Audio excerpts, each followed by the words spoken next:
We need to talk about this man. Paul Riley, former coach in the NWSL. If unclear of the scandal rocking the league, allegations of sexual misconduct are sending shockwaves through the National Women's Soccer League. Former players Sinead Farrelly and Monishim accused their former coach, his name is Paul Riley, of sexual harassment and coercion. In just one example, Farrelly says the coach coerced her into having sex with him in a team hotel room. They also say that Riley sent them both unsolicited, explicit photos of himself. After the allegations came to light, North Carolina's professional team, the Courage, fired coach Paul Riley following reports he sexually coerced multiple players. Another coach, the coach of the Washington Spirit, was fired earlier this week after the Washington Post reported he verbally and emotionally abused players.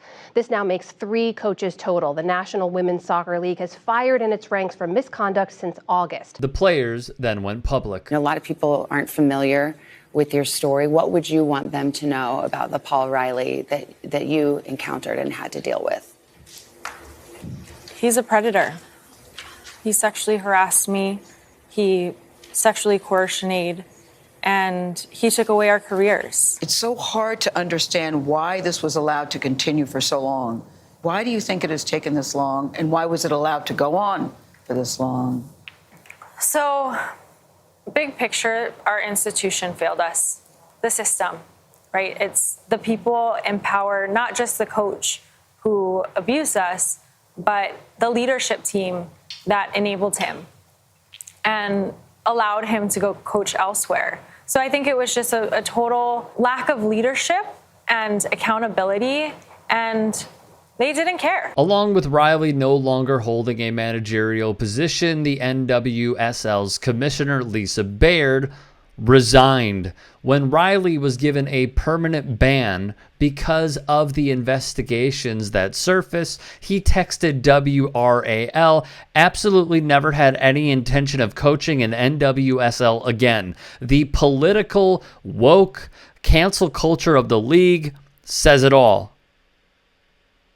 He declined to elaborate on what specifically he planned to fight. In all, 5 of 10 head coaches in the league were fired or stepped down. More than 200 people were interviewed by investigators. Some 24 entities and individuals provided documents. U.S. Soccer also provided documents, and the firm reviewed 89,000 deemed likely to be relevant.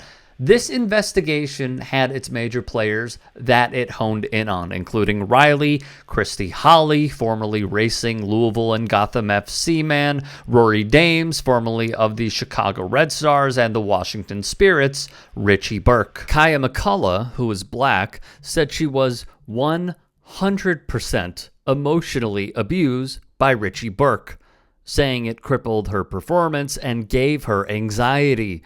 One Spirit employee described Burke's treatment of players as battered wife syndrome, where Burke would lose his blank one day and then apologize the next, the report said. 3 Spirit players spoke to the Post on Burke, saying they left the team because of what they said was Burke's abusive treatment, speaking on the condition of anonymity because of concerns about retaliation. A 4th former player declined comment, but her reason for leaving was confirmed by 2 people with knowledge of the situation. When the summer protests of 2020 occurred, McCullough and her teammates decided to kneel in solidarity. Alas, Burke, McCullough states, took a practice dummy, placed it on the ground, and kneeled on it, stating, "Why don't we do this for the picture?" Burke claims he was joking. The players didn't take it as such.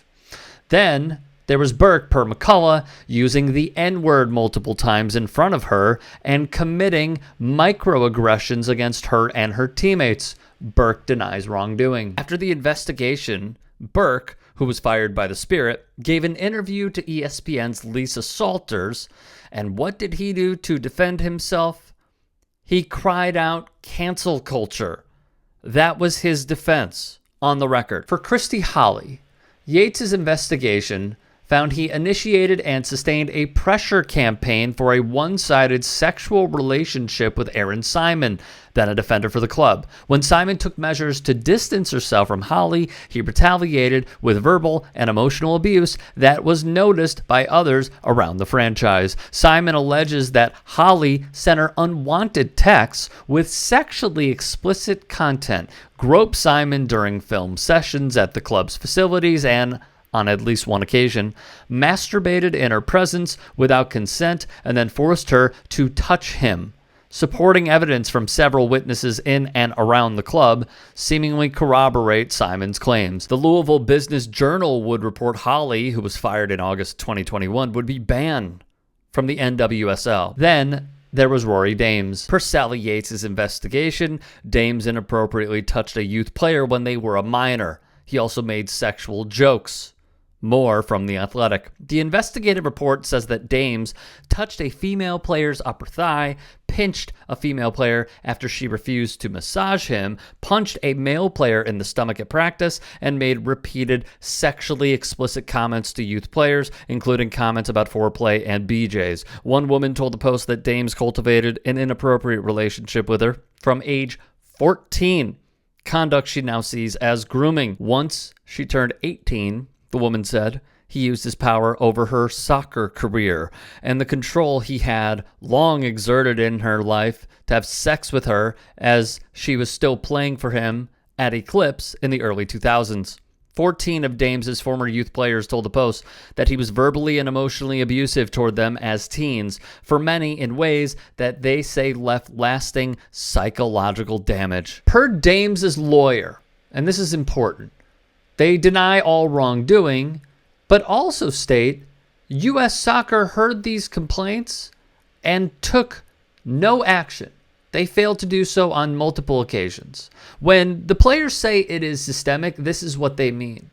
It was people in positions of power with their respective clubs, and then also above them, including U.S. Soccer. There was another report that the owner of the Chicago Red Stars, Arnim Wisley, dismissed these complaints made by the players about Dames. For example, they said that in addition to referring to black players as thugs, and one black player in particular as a bodyguard on one occasion, Dames approached a black player, pointed to her styled baby hair, and asked, "What is it?" Per Yates' report, the Red Stars did not fully cooperate with the U.S. Soccer investigation, initially declining to produce documents beyond those relating directly to Rory Dames. What do you want people to know about what happened to you? I think it's just really important, and why we wanted to share our story and share in so much detail, the damage that was done to our careers, but who we are as people. The damage to my self-confidence and how I saw myself, how I approached life, it seeps into every part of your livelihood, and there is a lot of loss that comes with that and things I will not get back. And I think when we can tap into the emotional impact of just showing up to try and be your authentic self, it really can hit home for a lot of people, because it's bigger than the sport. This is about safety in our own lives and our bodies, and the players deserve that. We all deserve that.